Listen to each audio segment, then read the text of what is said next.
श्रीगुरुमूर्तये नमः। श्रीदक्षिणामूर्तये आनन्दब्रह्मविद्यामधिगद्गिरंशः तैत्तिरीयागवीरम् मीमांसन्ते स्म विश्वं तदुदयविलयम् निर्भयास्तत्स्वरूपम्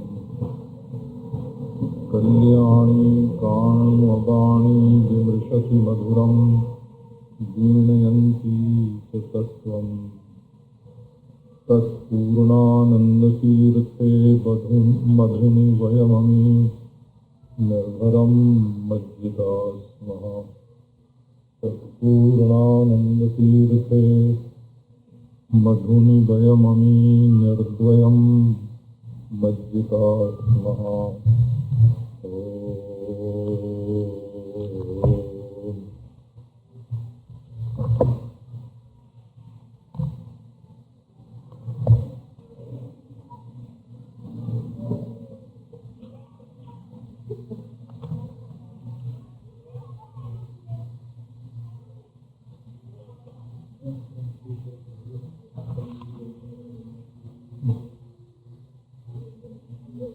भूताराम सागर गामिनी अध्यात्म राम गंगेयम पुनाति भुवनत्रयम्। श्री जानकी जी ने हनुमान जी का विशाल रूप देखा और देख के कहा, महासत्व तुम सब प्रकार से समर्थ हो, राक्षसियां तुम्हारा बल देखेंगी और तुम्हारा मार्ग मंगलमय हो, तुम राम के पास जाओ। ते शुभ पंथा गच्छ रामांतिकम द्रुतम। अब इधर बात ये थी कि हनुमान जी जब से चले थे समुद्र के पार से अब तक उन्होंने कुछ खाया पिया नहीं था, व्रत ही किया था। मैनाक ने विश्राम देने का प्रयास किया तो वो भी नहीं माना उन्होंने। मालूम पड़ता है कि उन्होंने अपने मन में ये व्रत कर लिया था कि जब तक जानकी जी का दर्शन नहीं हो जाएगा तब तक कुछ खाएंगे पिएंगे नहीं। अब दर्शन हो गया तो बोले कि मैया मुझे भूख लगी है और तुम्हारा दर्शन हो गया, अब पारण करना है। तो पारण शब्द से ये निकला कि व्रत पहले किया हुआ था और दर्शन से पारण हुआ, इसका मतलब है कि दर्शन संबंधी कोई व्रत था। तो यहाँ तो बहुत सारे फल हैं, आप आज्ञा दे दो और तुम्हारी नजर सबके ऊपर पड़ी है। ये फलों में विशेषता ये है कि तव दृष्टौ स्थितैर्हि में ये सारे जो फल हैं उनको आपकी दृष्टि पवित्र कर चुकी है। अब तो जानकी जी ने कह दिया तथास्तु और हनुमान जी ने खूब फल खाया और जानकी जी को प्रणाम करके वहां से विदा हुए। तब सोचने लगे कि मैं राम का काम करने के लिए यहाँ आया था तो स्वामी के कार्य में कोई बाधा न पड़े, उसमें कोई विरोध न हो, तो और भी काम कुछ स्वामी का करके यहाँ से चलना चाहिए। यही दूत का काम है। केवल आज्ञा जितना पालन करके जाना ये तो कोई श्रेष्ठ बुद्धिमान दूत का काम नहीं है, इसलिए मैं कुछ और करूंगा। रावण से बातचीत भी कर लूं और किले को भी खूब अच्छी तरह से देख लूं। ऐसा सोच करके उन्होंने पेड़ों को उखाड़ना शुरू किया। क्षण भर में अशोक वन बिना वृक्ष का हो गया। एक सीता जी जिसके नीचे बैठी थी वो छोड़ करके वो जिन लोगों को मालूम है कि अशोक या शीशम के पेड़ कितनी जड़ वाले होते हैं और उनको उखाड़ना कितना मुश्किल होता है, ये बात देहाती हुई बिना तो मालूम नहीं पड़ेगी। बड़े मजबूत होते हैं महाराज, इनकी जड़ें बड़ी मजबूत होती हैं, क्षण भर में सबको उखाड़ दिया, वन शून्य हो गया। अब राक्षसियों ने जाके जानकी जी से पूछा कि ये कौन है जो बानर की शकल सूरत में यहाँ है। देखो जानकी जी ने जो उत्तर दिया वो भी बहुत मजेदार है। वो बोले देखो जी, राक्षसों की माया को तुम राक्षसियां ही जानती हो, मैं बेचारी दुख में शोक में डूबी हुई हूं, मैं इसको क्या जानूं। अब तो राक्षसियां गई रावण के पास और हनुमान ने जो कुछ किया था वो बताया। बड़ा बली बानर आया है, उसने सीता से बातचीत की, क्षण भर में अशोक वन को उजाड़ दिया और जो मंदिर का शिखर था उसको तोड़ दिया, जो रक्षक थे उन्हें मार दिया। अब तो रावण को ये बात अच्छी नहीं लगी, उसने सेवकों को भेजा, उन्हें ले करके लोहे का खंभा हनुमान जी ने सबको ढूंढ दिया। उसके बाद राक्षस बहुत सारे और राक्षस भेजे, उनको भी हनुमान जी ने मार दिया। अब वो तो मुदगर तो उनके हाथ में आ ही गया था, और भी उन्होंने 5 सेनापति रावण ने भेजे तो उनको भी मार दिया। उसके बाद मंत्री के पुत्रों को भेजा, उन्हें भी मार दिया। एक ही लोह स्तंभ, लोहे का ऐसा खंभा उठाया था हनुमान जी ने, वो तो बिल्कुल रॉकेट जैसा काम करे हो, लोह स्तंभे न मारुते। फिर और कोई आवे इसकी प्रतीक्षा करने के लिए बैठ गए। इसके बाद अक्ष कुमार आया, रावण का बेटा, उसको भी उन्होंने मार दिया। अब तो रावण को बड़ा क्रोध आया और उसने इंद्रजित से कहा कि बेटा तुम घर में खूब आराम से रहो। ऐसे मेघनाथ से ऐसे बोला कि बेटा तुम घर में खूब आराम से रहो, तो मैं जाता हूँ युद्ध में, जिसने हमारे बेटे को मारा है उसको मार के बांध के मैं लाऊंगा, तुम्हें अर्पित करूंगा। ऐसे बोला, मेघनाथ से ऐसे बोला कि मैं उसको बांध के लाऊंगा और तुमको अर्पित कर दूंगा, तुम घर में बैठो। ये व्यंग्य बोलने की पद्धति है ये।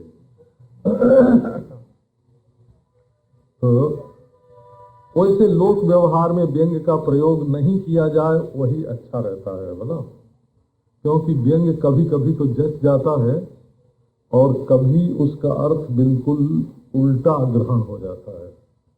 तो व्यवहार में सीधी सादी भाषा ही उत्तम रहती है। कोई आशय लेके अभिप्राय लेके न बोले, सरल सरल बोल दे कि ये बात।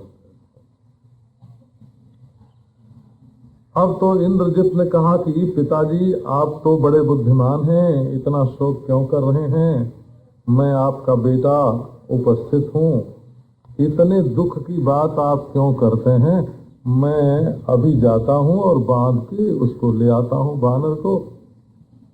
तो वो रथ पर बैठा बड़े राक्षसों के साथ वहां गया और वहां जा करके उसने ब्रह्मास्त्र का प्रयोग किया हनुमान जी पर।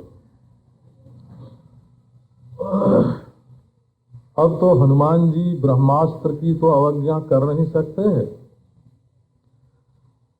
उन्होंने ब्रह्मास्त्र से पहले उसके सारथी घोड़े रथ सबको चूर चार तो कर दिया, लेकिन ब्रह्मास्त्र का बड़ा भारी आदर किया।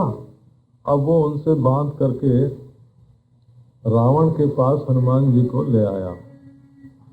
अब इस पर शंकर जी महाराज बोलते हैं, यस्य नाम सततम जपन्ति जे ज्ञान कर्म कृत बंधनम क्षणात् सद्देव परिमुच्य तत्पदम यान्ति कोटिरविभासुरम शिवम तस्यैव रामस्य पदाम्बुजं सदा हृत्पद्म मध्ये सुनिधाय मारुति सदैव निर्मुक्त समस्त बंधनः किंतस्य पाशैरितरैश्च बंधनैः। जो भगवान के नाम का जप करते हैं उनके अज्ञान कर्म कृत बंधन टूट जाते हैं, मुक्ति पदवी की प्राप्ति होती है। उन्हीं राम का चरणारविंद जिन हनुमान जी के हृदय में सर्वदा रहता है, उनको भला कोई बंधन कैसे रह सकता है और दूसरे बंधनों से वे कैसे बंध सकते हैं। ये इस प्रसंग पर शंकर जी की टिप्पणी है जो गौरी को राम कथा सुना रहे हैं। गौरी श्रोता और शंकर जी जहाँ वक्ता हों वहाँ बोले हुए अक्षर अक्षर मंत्र हो जाते हैं। असल में बोली हुई बात को मंत्र बनाने के लिए ही शंकर जी बोलते हैं। अब तो पास बंधन में बंधे हुए हनुमान जी अब गांव में सबको दिखाते हुए लेके गए और उनको कभी तमाचा मारे, कभी घूंसा मारे और इधर उधर से गांव के लोग भी आवे तो वो भी ऐसे ही करें। परंतु ब्रह्मास्त्र तो हनुमान जी को छोड़ गया, क्योंकि जिस समय इन्होंने सूर्य को निगल लिया था और सारे विश्व में अंधकार छा गया था, उस समय इंद्र ने वरदान दिया था कि अब मेरा वज्र तुम्हारा कुछ नहीं बिगाड़ेगा, और ब्रह्मा जी ने वरदान दिया था कि मेरे ब्रह्मास्त्र से कुछ नहीं होगा। जमराज ने कहा था हमारा डंडा तुमको नहीं लगेगा। ये सब वरदान तो हनुमान जी को पहले से प्राप्त था, परंतु मर्यादा रखने के लिए वे स्वीकार कर लेते हैं। परंतु यहाँ मेघनाद से भी एक गलती हुई। वो क्या गलती हुई कि उसने ब्रह्मास्त्र से बांधने के बाद जब हनुमान जी लौट गए तो उसने सोचा कि इनके हाथ पांव रस्सी से और बांध दिए जाए। तो जब रस्सी से हाथ पांव बांधा गया तो ब्रह्मास्त्र अपने आप ही छोड़ के उड़ गया। उसने कहा हमारे ऊपर तो इनका विश्वास नहीं है, रस्सी पर विश्वास है, ये तो हमारा अपमान कर रहे हैं। इनके लगाए से जिसकी दोस्ती बहुत बड़े से है वो यदि उस पर भरोसा न रखे और छोटे के भरोसे पर रहने लग जाए तो इसमें बड़े का तो तिरस्कार ही हुआ ना। सो हनुमान जी तो समझ गए कि ब्रह्मास्त्र गए और छोटी मोटी रस्सियों में मैं बंधा हुआ हूँ, लेकिन काम बनाना था कि हमको बंधन का कोई शर्म संकोच नहीं है, एक बार नहीं 1000 बार बांध लो, लेकिन रामचंद्र का काम तो होना चाहिए ना। तो काम को सामने रख करके जो लोग अपने अहम को सेवा करने में, काम करने में अपने अहम को सामने रख देते हैं, वो तो सेवा के अधिकारी ही नहीं है। असल में सेवा का अधिकारी तो वो होता है जो काम को सामने रख करके काम करता है, और अपना सुख कि हमको कैसे मजा आता है, अपना स्वार्थ कि हमको कैसे फायदा होता है, ये तो सेवा करने की कोई पद्धति नहीं है। अच्छा, सेवा करने में ये भी लगे कि हमने बड़ी सेवा की तो समझना कि अभी सेवा की गंध नहीं आई तुम्हारे अंदर। सेवा तो ऐसी होनी चाहिए जिसमें ये मालूम पड़े कि हमारी सेवा कितनी कम है, और अपने सुख अपने स्वार्थ का भाव छोड़कर के सेवा की जाती है। तो मेघनाद बांध के ले गया और बोला कि पिताजी मैंने तो इसको लाके आपके सामने खड़ा कर दिया, ये कोई लौकिक बानर नहीं है, आपकी जो मर्जी हो सो व्यवहार इसके साथ करिए। अब तो रावण ने प्रहस्त को बुलाया और बोले प्रहस्त इस बानर से पूछो ये क्या बात है कि ये बड़े लोग होते हैं ना, ये छोटे मोटे लोगों को जिसको बहुत छोटा समझते हैं उससे खुद बात नहीं करते हैं, ये भी एक अपमान तरीका ही होता है। बोले प्रहस्त तुम इनसे पूछो। अब मैं इस बंदर से बात नहीं करता, इसका मतलब ये हुआ कि मैं इस बंदर से बात नहीं करता। और यह सामने वाला आदमी न जाने क्या रुख अपनावे, न जाने कैसा क्या बात कहे, तो उसमें अपमान भी तो हो जाने का डर होता है ना। एक बार हम एक राजा के घर में थे, मैं वो दोनों बैठे हुए थे। एक आदमी आया, उठा के वहां से कोई चीज ले गया। वो देखते रहे, हमसे बात करते रहे, कुछ बोले नहीं। फिर जब मैनेजर आया तब उससे बोले कि भाई वो चीज कहाँ है, तुम लोग रक्षा की व्यवस्था ठीक नहीं रखते हो। अब वो मैनेजर बेचारा घबराया, चारों ओर खोजी। मैंने कहा तुम बता क्यों नहीं देते कि वो उठा के ले गया। बोले ये मैं कैसे बताऊंगा महाराज, उनका पता नहीं, पता लगाना उनका काम है। पता लगाना उनका काम है, हम बता देंगे वो हमको चार गाली सुनावेगा, क्या जरूरत है। तो प्रहस्त पूछो इससे कि क्यों यहाँ आया है, इसका क्या काम यहाँ है, हमारा वन क्यों तोड़ दिया, हमारे राक्षस क्यों मारे। प्रहस्त ने बड़े आदर के साथ हनुमान से पूछा, आदरात पप्रच्छ, बानर आपको किसने यहाँ भेजा है, आप डरिए बिल्कुल मत, मैं सच सच कहता हूँ हमारे राजाधिराज सामने हैं, अब आपको भय किस बात का है। बड़े प्रेम से हनुमान जी ने देखा रावण को और उन्होंने कहा कि अब यहाँ भरी सभा में रघुनाथ जी की कथा सुनाने का अच्छा अवसर है। इन लोगों के ऊपर रघुनाथ जी की अलौकिकता का, चमत्कार का प्रभाव डाल ही देना चाहिए। सारी लंका घबरा जाएगी, इतना प्रभावशाली आ रहा है। तो बोले कि हे देवताओं के शत्रु, तुम साफ साफ सुनो, मैं रामचंद्र भगवान का दूत हूं और वो सबके हृदय में रहने वाले साक्षात परमेश्वर हैं। उनकी पत्नी का तुमने हरण किया है। हनुमान जी को ये उस समय भी दिखता है कि रावण के हृदय में, असुरों के हृदय में परमेश्वर है। जाके बल लवलेश से जिते सुरासुर झारे, जाके बल लवलेश से जिते चराचर झारे। तो ये राम का ही बल रावण में है, रावण का अपना बल कोई स्वतंत्र नहीं है। यदि हमको कहीं ईश्वर का रूप न दिखे तो उस समय ईश्वर की कमी नहीं समझनी चाहिए, अपने मन की कमी समझनी चाहिए कि यहाँ ये परमेश्वर को नहीं देख रहा है। तो जिसकी पत्नी तुम चुरा करके ले आए हो भरी सभा में, जैसे कुत्ता यज्ञ का हविष्य चुरा करके ले आवे, वैसे तो वे राघव मतंग पर्वत पर आए। सुग्रीव से अग्नि साक्षिक मित्रता की, एक बाण से उन्होंने बाली को मार दिया और फिर वो राज्य सुग्रीव को ही दे दिया। विभीषण को भी सुना रहे हैं कि रामचंद्र राज्य के लोभी नहीं हैं कि बाली को मार के किष्किंधा के राजा बन बैठे। अरे जहाँ के दैत्य को, दुष्ट को मारते हैं, वहाँ का राज्य उसके सगे संबंधी को दे देते हैं।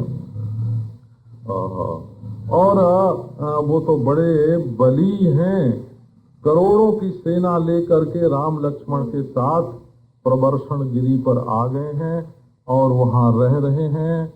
उन्हीं से प्रेरित होकर के बहुत से बानर देश विदेश में घूम रहे हैं और मैं भी एक उनमें से हूँ। मेरा नाम पवन नंदन हनुमान है।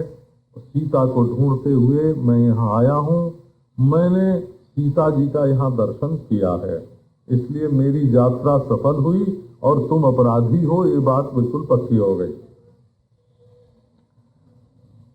और मैं तो बानर हूँ, मेरा स्वभाव है पेड़ में से डाली तोड़ देना, पत्ता तोड़ना, फल तोड़ना, तो कपि स्वभाव थे तोड़े रूखा।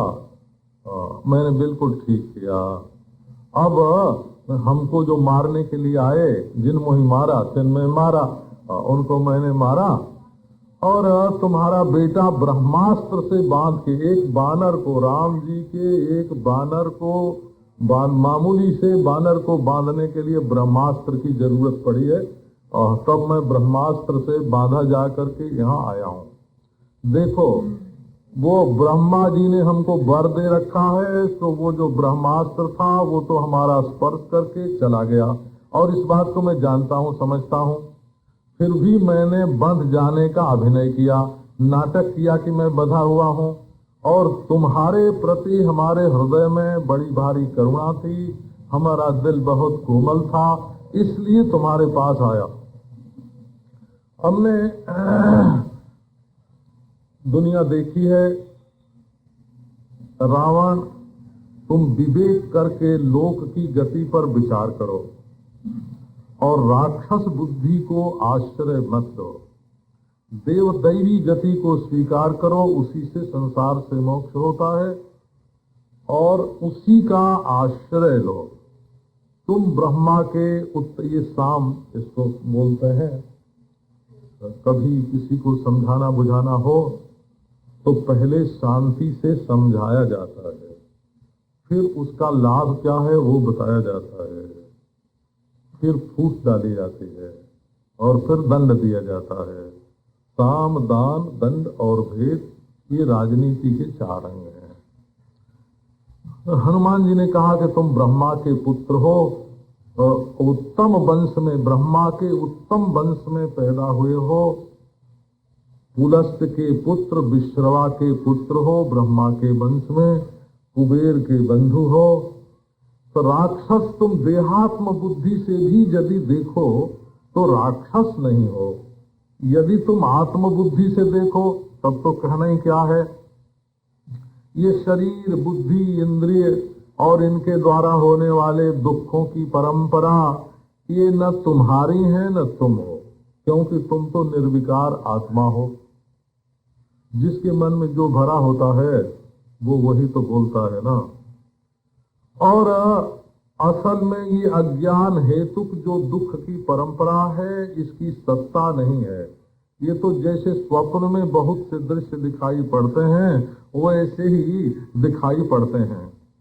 ये बिल्कुल सच सच है रावण कि तुम्हारे अंदर कोई विकार नहीं है और न विकार का कोई कारण है। तुम तो निर्द्वय अद्वय ब्रह्म हो। जैसे आकाश सब जगह रह करके कहीं लिप्त नहीं होता, वैसे रावण आप शरीर में रह करके भी बिल्कुल लिप्त नहीं होते हैं। देह, इंद्रिय, प्राण, शरीर के संग से जब कोई अपने को शरीर समझ लेता है तब वो बंध जाता है। और ऐसा समझो चिन्मात्र मेवामजो हम अक्षरो आनंद भावो हमिति प्रमुच्यते। यही मुक्ति का द्वार है कि अपने मैं को चिन्मात्र देखो। मैं चिन्मात्र हूँ, मैं अजन्मा हूँ, मैं अविनाशी अक्षर हूँ, मैं सच्चिदानंद घन ब्रह्म हूँ। जो ऐसा समझता है वो मुक्त हो जाता है। और देह तो देखो मिट्टी से बना है और मिट्टी में मिलता है। ये अन्नमय कोश की हालत है। प्राणमय कोश की ये हालत है कि ये तो हवा है, समष्टि वायु जो कुछ है वही शरीर के भीतर आने जाने वाली हवा भी है, उसमें कोई फर्क नहीं है। मिट्टी से मिट्टी अलग नहीं है, हवा से हवा अलग नहीं है। इसलिए प्राणमय कोश तो समष्टि वायु रूप ही है। और मन अहंकार का विकार है, बुद्धि प्रकृति का विकार है, आनंद सच्चे और आत्मा सच्चिदानंद घन निर्विकार है और देह आदि से व्यतिरिक्त है, निरंजन है। उपाधि तो मुक्ता, किसी भी उपाधि के साथ इसके पास रह कर जो चीजें अपना गुण धर्म इसमें डालती रहती हैं, उससे इसका कोई संबंध नहीं है। अपने आप को जान लो, मुक्त हो जाओगे। इसलिए तुम्हें आत्यंतिक जो साधन है मोक्ष का वो तुम्हें सुनाता हूँ, सावधान होकर सुनो। भगवान की भक्ति ही बुद्धि को शुद्ध करती है और तब निर्मल ज्ञान होता है और फिर विशुद्ध तत्व का अनुभव होता है और परम पद की प्राप्ति होती है। इसलिए तुम रमापति राम श्री हरि का भजन करो, वही पुराण पुरुष हैं, प्रकृति से परे। मूर्खता छोड़ दो और राम हमारे शत्रु हैं, ये भावना छोड़ दो। भजस्व रामम शरणागत प्रियम, और शरणागत प्रिय राम का भजन करो और हमारी सलाह मानो। सीता को आगे करके अपने बेटे और भाई बंधुओं के साथ चलो, राम को नमस्कार करो, बस तुम्हें कोई भय नहीं होगा। राम साक्षात परमात्मा है और अपने हृदय में उनकी भावना करो, संसार सागर से पार हो जाओगे। कोई भी करे तो हो जाए, क्योंकि संसार में तो बड़े बड़े दुख हैं, और यदि तुम हमारी सलाह नहीं मानोगे तो अज्ञान की आग में जलते रहोगे और नीचे नीचे गिरते जाओगे अपने पापों से, और फिर विमोक्ष की शंका नहीं होगी। अब तो हनुमान जी ने बिल्कुल अमृतास्वाद के समान बात कही, परंतु रावण तो और चिढ़ गया। यही दुष्ट का स्वभाव होता है कि उसकी भलाई की बात जब कहें तब वो चिढ़ जाता है। अब तो उसकी आंखें लाल हो गईं, वो जैसे आग की तरह जलने लगा। कथम ममाग्रे बिलपस्य भीतवतो, अरे क्या तू विलाप कर रहा है मेरे सामने निर्भय हो करके? तू दुष्ट बुद्धि और वानराधम है। ये राम कौन है? और ये वन में भटकते रहते हैं। मैं सुग्रीव को, राम को मार डालूंगा और जानकी को भी मार डालूंगा, लक्ष्मण को भी मार डालूंगा, सुग्रीव को, और जितने तुम्हारे बलवान वीर लोग हैं सबको मैं मार डालूंगा। अब तो हनुमान जी को भी क्रोध आया, बोले कि अरे मूर्ख, अरे अधम, करोड़ रावण इकट्ठे हो जाएं तब भी मेरी बराबरी नहीं कर सकते। न में समारो रावण कोटयोधम, रामस्य दासो हम अपार विक्रम। मैं राम का दास हूँ, मेरा विक्रम अपार है। हनुमान की बात सुन करके रावण ने कहा कि इसको टुकड़े टुकड़े करके छोड़ दो और इसको मार डालो। अब तो मारने के लिए लोग तैयार हो गए, तो उसी बीच में विभीषण जी बोल पड़े, बोले कि राजन, ये मारने योग्य बिल्कुल नहीं है।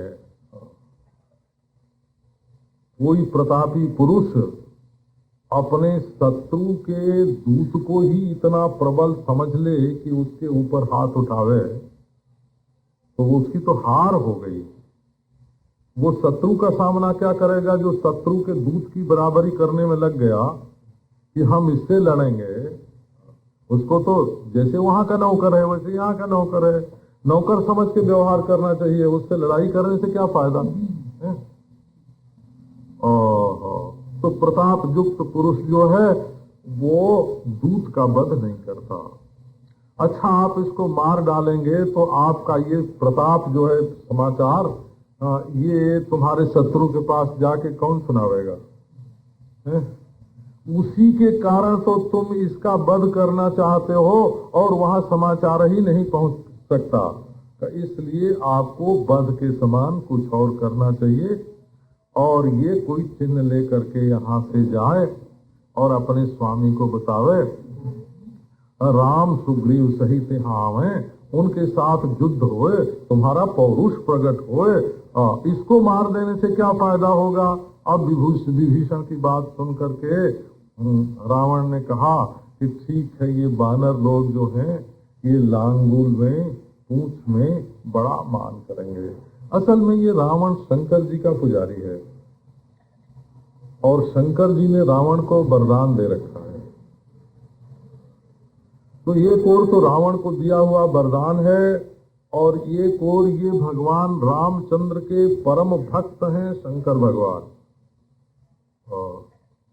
तो जैसे किसी किसी की रुचि होती है ना कि भाई पंचायत करके काम मिटा दें,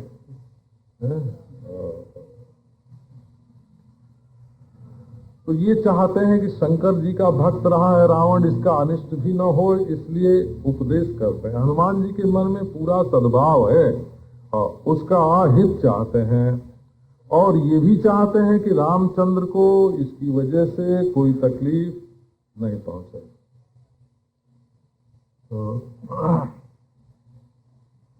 तो रुद्र देह तज नेह बस बानर भे हनुमान। कोई कोई कहते हैं कि रुद्र 11 हैं, तो 10 सिर काट काट के रावण ने उनकी पूजा की थी, तो 10 की तो पूजा बिल्कुल ठीक हो जाती थी, 10 सिर चढ़ा देता था बारंबार, लेकिन एक रुद्र जो है वो रह जाता था।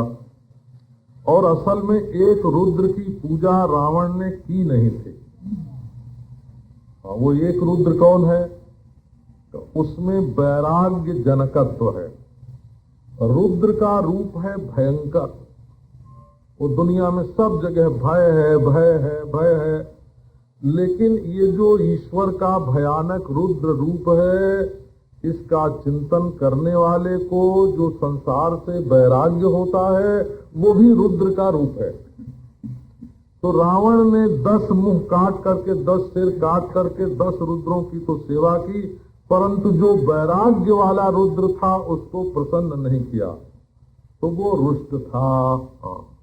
वो रुष्ट था, वो राम के वैराग्य रुद्र तो राम के पक्ष में हमेशा रहता है, रावण के पक्ष में तो कभी रहेगा नहीं। अब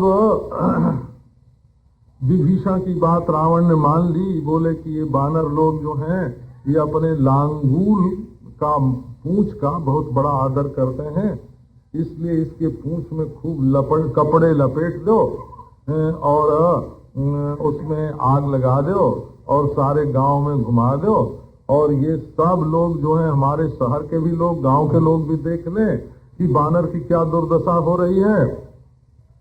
और ये जली पूंछ लेके जब जाएगा तो इसके संगी साथी भी देखेंगे, इसलिए सन के कपड़े, सन पट्टई, सन के कपड़े और वस्त्र अनेक,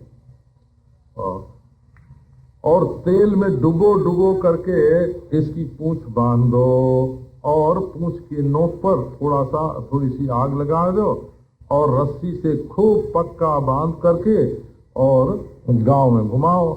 अब जब ऐसे ही किया गया महाराज, तो वो चिल्लाते चले राक्षस लोग गांव में, चौरोयम चौरोयम इति, ये चोर है, चोर है, देखो हम लोगों ने चोर पकड़ा है। बाजे बजे और लोग हनुमान जी को मारे, और हनुमान जी बिल्कुल चुप। हनुमता भी, जिसको काम बनाना होता है उसको बकवाद करने से काम नहीं चलता है। हनुमतापि तत्सर्वम सोढ़म किंचित चिकीर्षुणा। उनके मन में कुछ कर गुजरने की बात थी, इसलिए उन्होंने सब कुछ सह लिया। जब पश्चिम दरवाजे पर गए तब वो झट सूक्ष्म बपू हो गए, और जो उनको गांठ लगाया हुआ था रस्सियों का, वो सब ढीली पड़ गई और वो उनमें से निकल गए, और निकल के फिर पर्वताकार हो गए, और उछल के गोपुर पर चढ़ गए, और वहां एक खंभा उन्होंने उठाया, और जो साथ आए थे रक्षा करने वाले पहरेदार, उनको मार पीट करके बिल्कुल ठीक कर दिया। अब वो ऊपर चढ़ करके महाराज घर से घर में, घर से घर में उछल उछल के उत्प्लुत्य पूंछ में आग लगी हुई है, और सारी लंका उन्होंने जलाई। वहां की अटारियां, वहां के महल, वहां के तोरण, हाय नाथ हाय पुत्र कह के स्त्रियां इधर उधर पुकारे, और वो ऊपर चढ़ गई देवता के सब। जब वहां से पट गिरे आग में, तो मालूम पड़े देवता लोग हैं। हनुमान जी ने भस्म कर दिए। इसके बाद जाकर के समुद्र में कूदे, लांगूल को उसमें धोया, फिर स्वस्थ चित्त हो गए।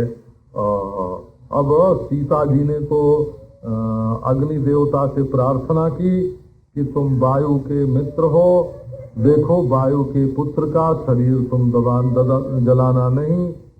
तो अग्नि देवता स्वयं शीतल हो गए थे, और उन्होंने हनुमान जी की पूंछ का एक बाल, एक नोक भी नहीं जलाया। जन्नाम संस्मरण धूत समस्त पापा तापत्रयानलमपीह तरन्ति सद्यः तस्यैव किं रघुवरस्य विशिष्टदूतः संतप्यते कथमसौ प्रकृतानलेन। शंकर भगवान कहते हैं कि जिनके नाम का स्मरण करने से सारे पाप धुल जाते हैं और त्रिताप की अग्नि भी शांत हो जाती है, उन्हीं रघुवर का ये विशिष्ट दूत प्राकृत अग्नि के द्वारा कैसे दुखी हो सकता है, कैसे उसको संताप पहुंच सकता है। इसके बाद सीता जी को आकर के हनुमान जी ने नमस्कार किया।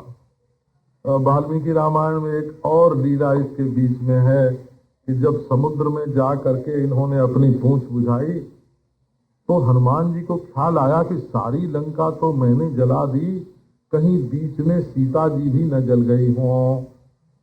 और इसका इतना दुख उनको हुआ। वाल्मीकि रामायण में अनेकों श्लोक हैं इस विषय के, बड़े व्याकुल हुए।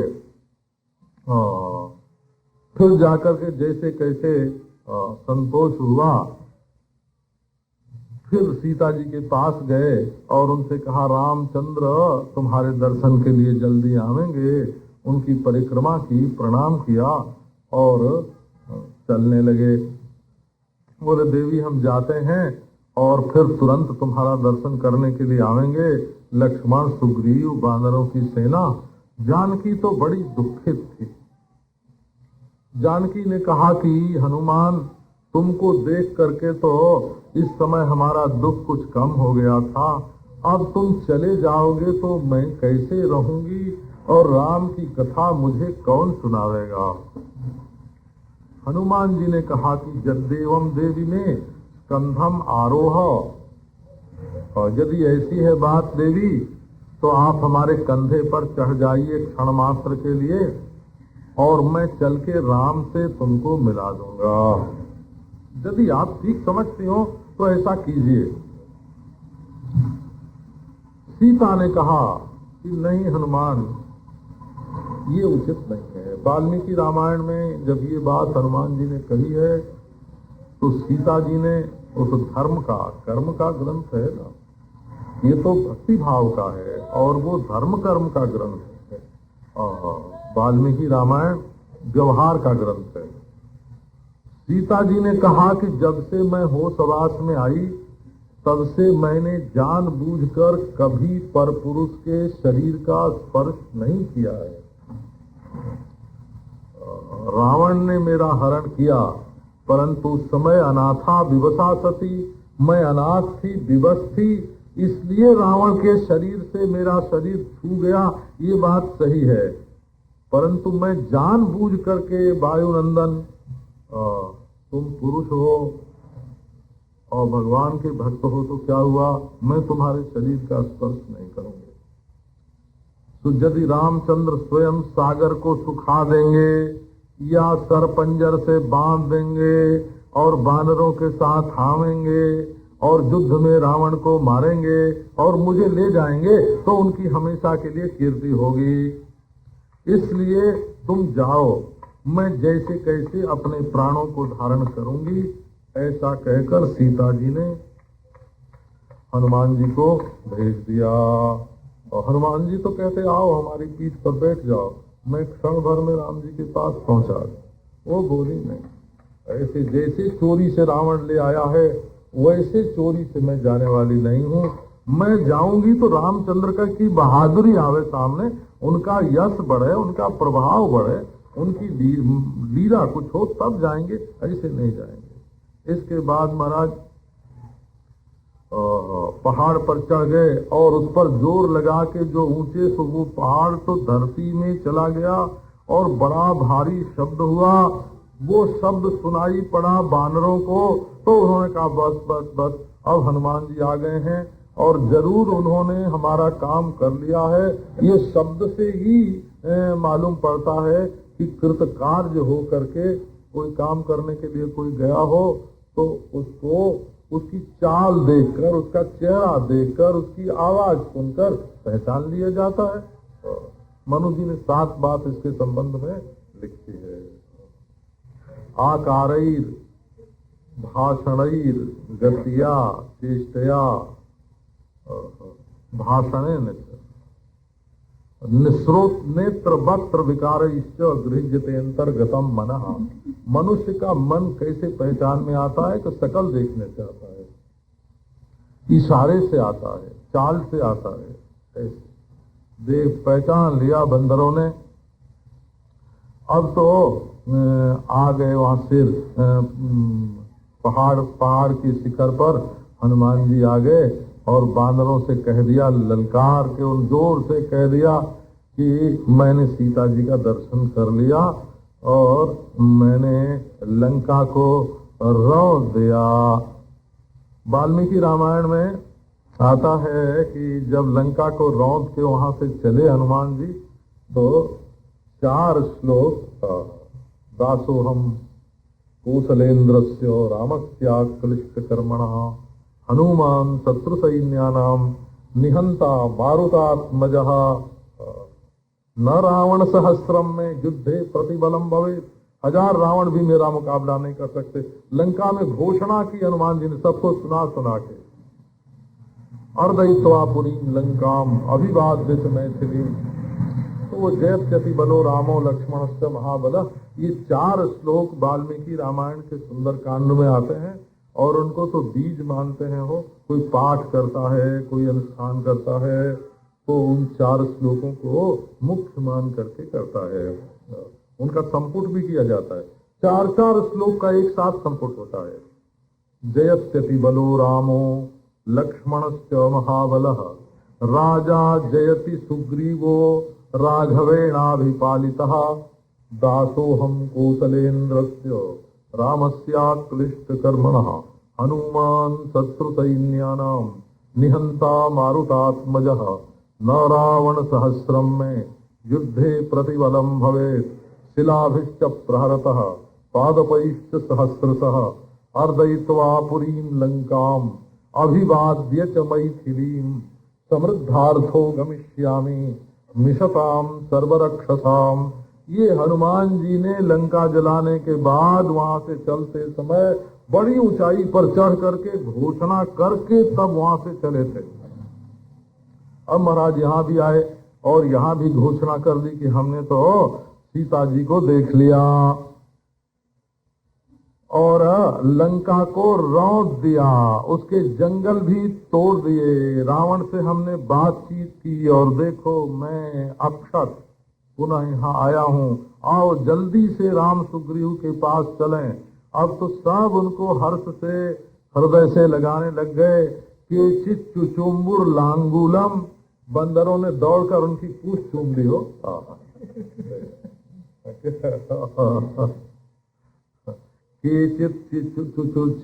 चुचुम्बुर लांगूलम नृतु केचिद उत्सुका, कोई बंदर उत्सुक होकर के नाचने लगे और फिर वहां से प्रश्रवण गिरी के लिए उन्होंने यात्रा की।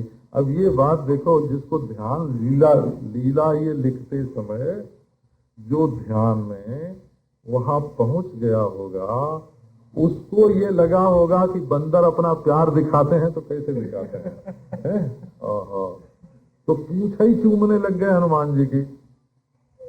अब नारायण, इसके बाद मधुबन था सुग्रीव जी का, वहां बड़े बड़े राक्षस अंगद के आदेश से सभी भूखे थे बंदर और वो प्रवेश कर गए और वहां मधुबन में से मधु और फल और फूल लेकर के खाने लगे।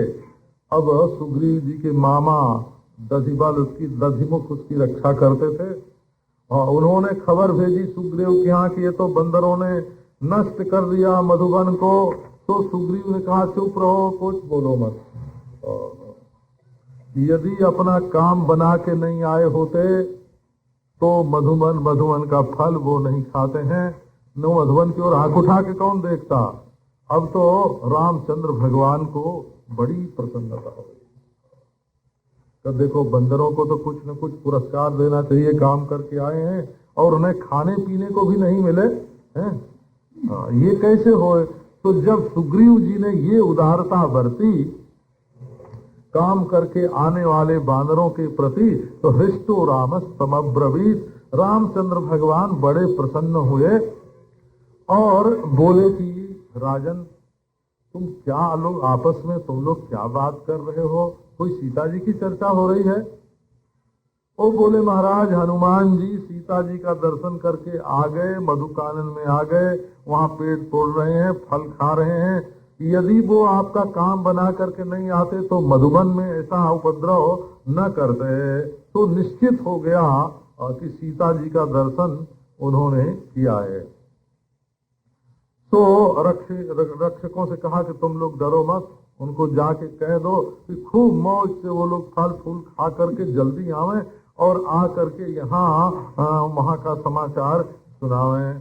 अब तो जब ये समाचार मिला महाराज बोले कि तुम लोगों के आने से वे बड़े प्रसन्न हुए हैं सुग्रीव जी। अब तो हनुमान को और अंगद को आगे आगे बानर करके सब के सब आए और उन्होंने धरती में गिर के प्रणाम किया। हनुमान ने रामचंद्र जी से कहा कि मैंने सीता जी का दर्शन कर लिया है, वे जीवित हैं, और साष्टांग प्रणाम किया राम को, फिर सुग्रीव को किया और जानकी का कुशल मंगल बताया।